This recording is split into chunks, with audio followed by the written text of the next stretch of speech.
Hello and welcome to another edition of Comics, etc. As you well know right now, I'm mr.Hueth. Hi. And today, we have a bunch of stuff for you to talk about. And by we, I mean the royal we, because, well. So, this is now called We Got Issues, and guess what? We do got some issues. We got issues with these issues. And Red King needs some tissues. Alright, without further ado, let's start this off. The first one I want to talk about today is Postal from Image Comics. This is actually a comic I picked up that I'm like, this might be good, it might be bad, let's see how it is. And it actually turned out better than I expected. There was one of the main characters in it, actually the main character. This was a lot better than I thought it was going to be. The main character in it, Mark, suffers from Asperger's syndrome, which every time I say it, it just makes me think Asperger's, which it's not Asperger's, it's Asperger's.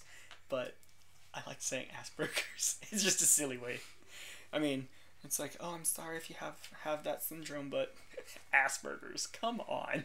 Asperger's. Anyway, he has it, and there's a couple moments in this where the writing feels like it's trying to tell and not show in a comic book, which is weird, but it always does it during Mark's segments, and whenever you see it, it's kind of a nice reminder that this is someone who doesn't think like you think.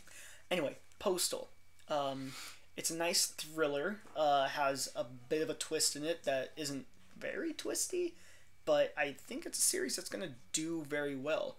The only downside I saw to it is at the end, they do have a synopsis of the characters, and the synopsis on most of them is pretty cool. Some of them I thought were kind of like lackluster. They're mysterious but very cliched, and it felt kind of weak. However, I think we're going to explore these characters further on in this series, and I'm very okay with that. So, a very small negative. Postal is going to get an 8 out of 10 from me. I highly recommend it. Next comic, we're going to have the issues.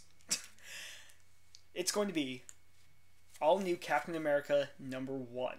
Now, at first, let me start this off this way. I'm not really a fan of Captain America. It's not that he's a bad hero. I always like him as a leader in groups. But by himself, I find him just like, okay, this is Captain America, this is so much fun. Falcon is Captain America. So, well, we have to talk about this. Guess what? This issue was boring.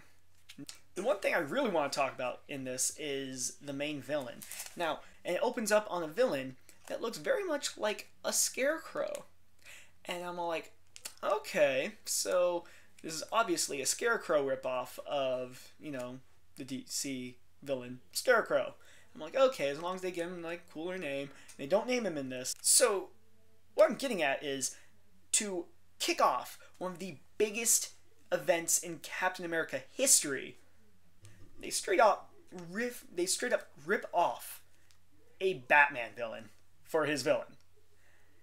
That sucks so much. They couldn't even come up with a new original villain, or maybe an old villain coming back and you're like, you're not the Captain America I fought, but whatever, I'll fight any Captain America, blue, blue, blue, blue, blue.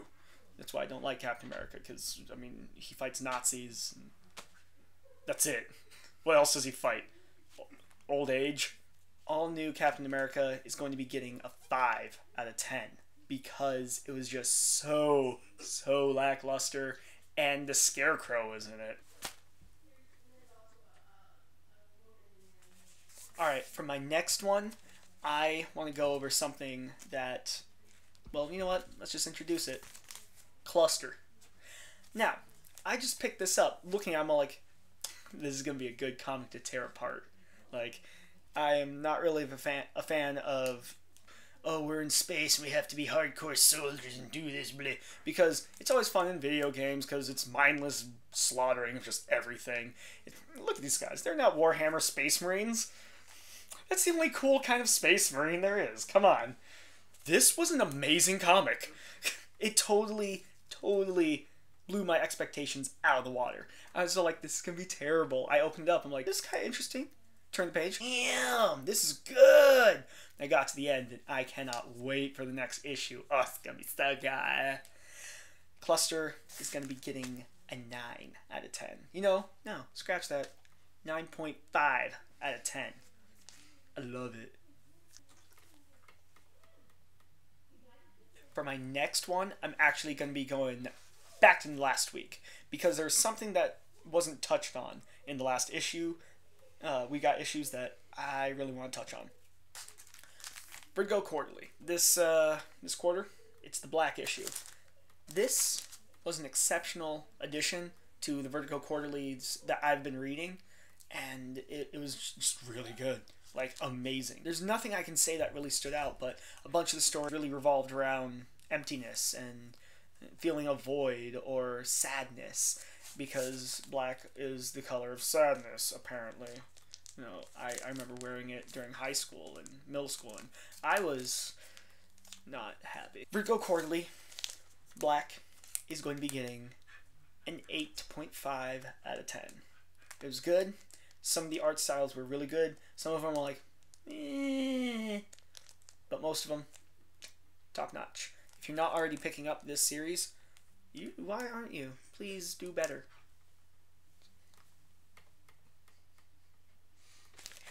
And since this has been going on for quite some time, and I personally think people, you know, you've been watching very, very loyally, I guess.